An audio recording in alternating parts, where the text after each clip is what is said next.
Hey guys, welcome back to 9180. I'm here at the Carriage house and we are in a room that will eventually become a dressing room here in the future wedding venue, but it is currently acting as sanctuary to one Mr. Jones. My sister Casey named him. He's named after the cat in the movie Alien, which I thought was kind of funny. I thought it was important to tell Jones's story because it's not only a cautionary tale, but it's one of hope as well. And mostly because of organizations like the Skiatook Paws and Claws Animal Rescue, which has done so much for Jonesy here. We don't know much about his story before 2 weeks ago. We feel very strongly that he was a pet at some point and that he did not spend a significant amount of time out on his own. So we don't know if he was dumped. He was not neutered, so he may have ran off looking for a mate. We're not really sure.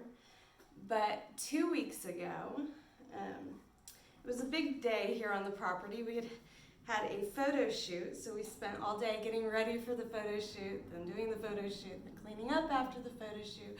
We had models, we had photographers. We were very tired by the end of the day, and my husband Randy and I were sitting on the couch and we were thinking about calling it a night and going to bed when on the road just outside our house we heard a vehicle honk its horn, and right after that we heard thud. We instantly knew that an animal had been hit by the vehicle. We live out in the country, so we have deer, we have coyotes, we have foxes. But Randy and I also have 2 cats, and they're mousers, so they spend part of the day outside, and then we lock them in at night, but we had not locked them up yet, and so we were really scared that one of our 2 cats had been hit. So I ran out to the garage, and because a lot of times when the sun goes down, they bring themselves in for the night. And Miff, our little short hair, she was already in the garage, so I was relieved to see that. But Riff, our long hair, was nowhere to be found, and I was really nervous. I went outside, I was calling his name. I went to the little tall grass area where he likes to play, could not find him, and as a pet owner, you do not want to make that walk up to the road to see if your animal has been hit or not, but as a responsible pet owner, you have to. So we grabbed our flashlights and we made the walk up to the road. And I was so terrified I was gonna see Riff dead on the road, but we did not see Riff, we did not see anything. And so I'm like feeling really relieved at this time, thinking maybe a deer got clipped and ran off. And so I'm thinking all is well with the world. And I finished getting ready for bed, and I go to take my dogs out to go potty one last time, and I just hear the most awful little cry.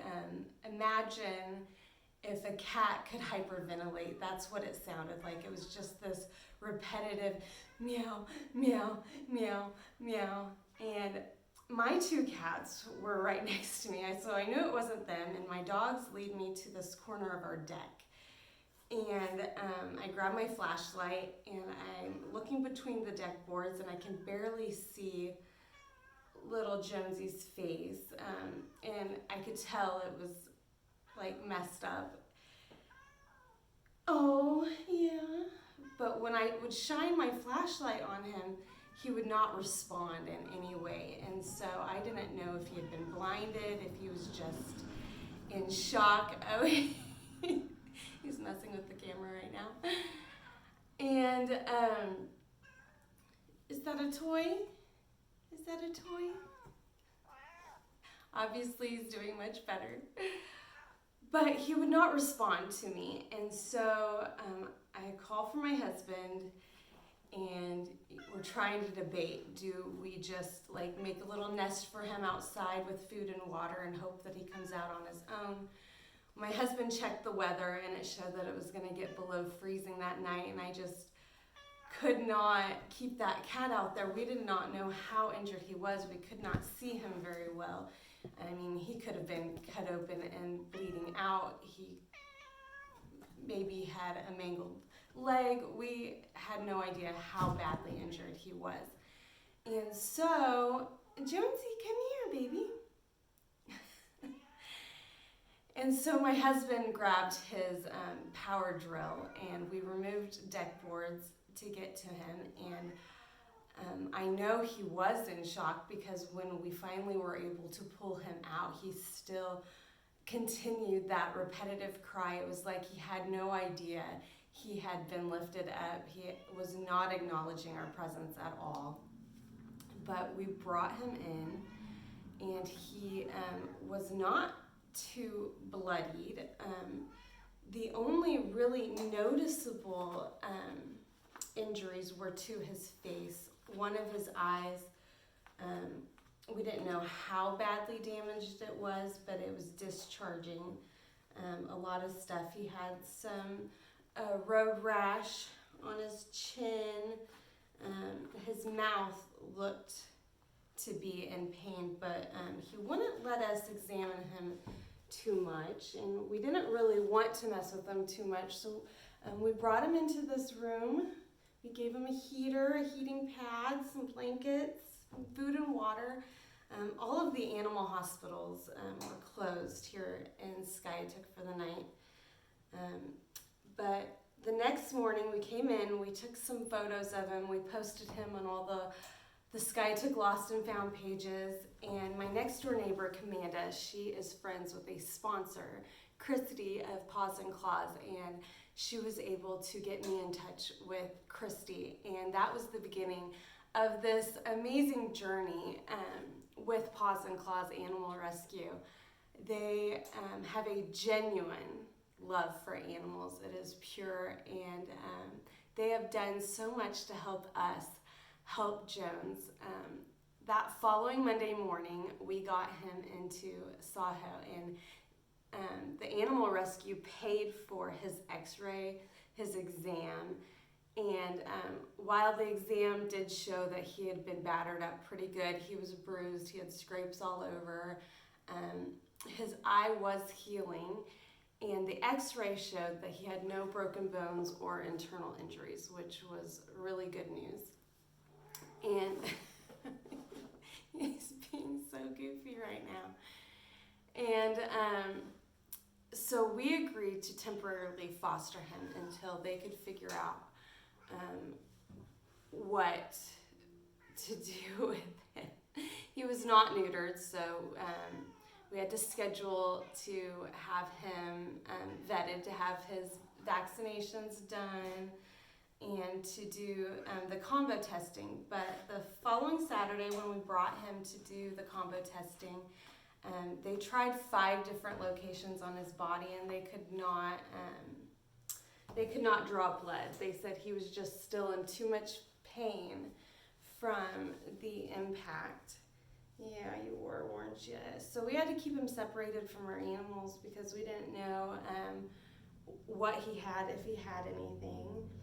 But the Paws and Claws Animal Rescue very quickly got him in to be neutered, and they were able to do the combo testing at that time. And all of those tests came back negative for all the bad stuff, which was great. But he did have some complications after his surgery. He had some unexpected bleeding, so the vet kept him overnight at the request of Stephanie at Paws and Claws. They just care so much for these animals, and they do so much for them, don't they? Yes. And so that is why he's in his cone right now, and he's been in it for 5 days, and we've been told that today he can have it taken off. So we're just going to go ahead and take it off right now, and it's going to make him so happy. Yeah. Look at that. Oh, we're free. Yes, we're free. Oh, he's so happy.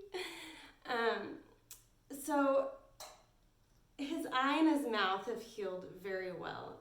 You can still, when you pet Jones, it's not a smooth feeling. You can feel all of the little scrapes and scabs underneath his fur.